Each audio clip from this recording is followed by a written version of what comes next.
Okay, so we're on daily diary 12. Um, so yeah, Dave took me to CVS to get my prescription. And it was like the first thing when we were in the car, he started talking about the police being here yesterday. And he asked me if I read the article or whatever, and I basically said no. And then he proceeded to tell me that it was a woman by herself in her house in the cul-de-sac, um, who did the swatting thing.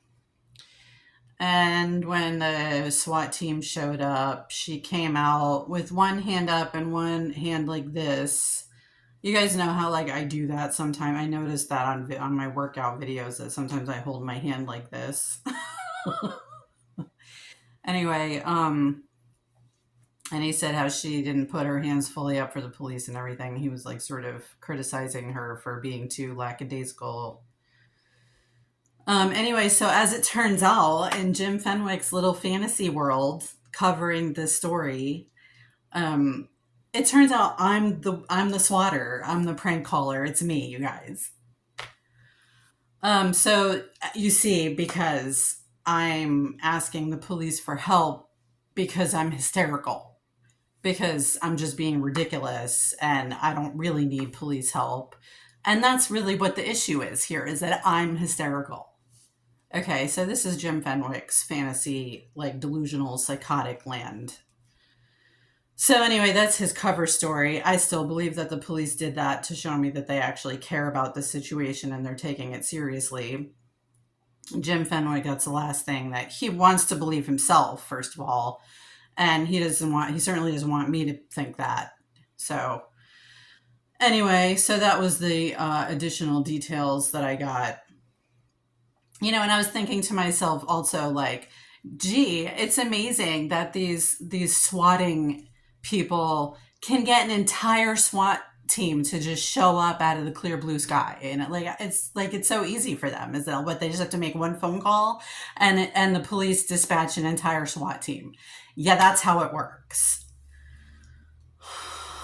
Anyway, yeah, I mean, there's like a whole process that has to happen to get a SWAT team to be showing up somewhere. Like, Jim Fenwick is a fucking moron.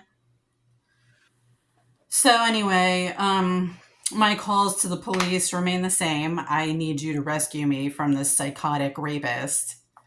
And I continue to wonder why his lawyers/family don't just have him involuntarily committed, because he's clearly fucking completely out of his mind. But it's probably because they're afraid of retribution or whatever if he doesn't stay in a facility, which I guess I kind of understand. Anyway, I hope that the conviction the other day is real. I hope the jury really came up with I hope there really was a jury. I hope that trial is real. I hope the jury found him guilty, and I hope that the judge sentences him to go to prison, because I'm concerned that if when he's convicted, that the judge won't put him in prison because of his age and the state of his health. And I really don't feel that he deserves even the tiniest little ounce of mercy from anyone at all. He's the last person on the earth who deserves mercy from anyone.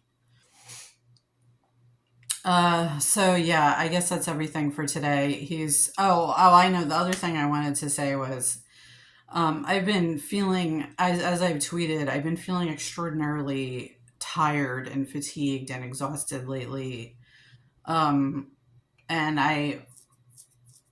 I've been wondering if I'm actually being sedated, because it does kind of feel like a druggy, like Xanax or something.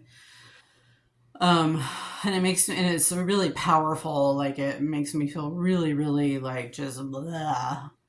And I've been wondering if like a doctor that's treating me or whatever has been sedating me because there's a lot of anxiety creating stimulus happening right now, and if I weren't being sedated, I probably would be feeling anxious, and then the anxiety would turn into like a deep depression, which is where I've ended up before, and I'd rather be fatigued and exhausted than like in a deep depression. Um so it's not, if that's what that is, it's not awful. I'm not 100% sure that that's what it is. It still could just be Jim Fenwick using the implant to make me feel exhausted, but like I don't think so, because it does feel the way it comes on. It feels like when you first take a Xanax or whatever, and it kind of like overwhelms you. So I'm guessing that's what it is. And yeah, I mean, I'm not complaining because, like I said, otherwise I would just be like in a totally, I mean, it's not like I'm in a great mental state anyway, but um, at least it's kind of like it makes you so out of it that you don't have the mental capacity to to really get depressed. So yeah, it does make me a little bit irritable, but that's not the end of the world. So anyway, so that's my update for today. Yeah. Okay. Bye. Love you.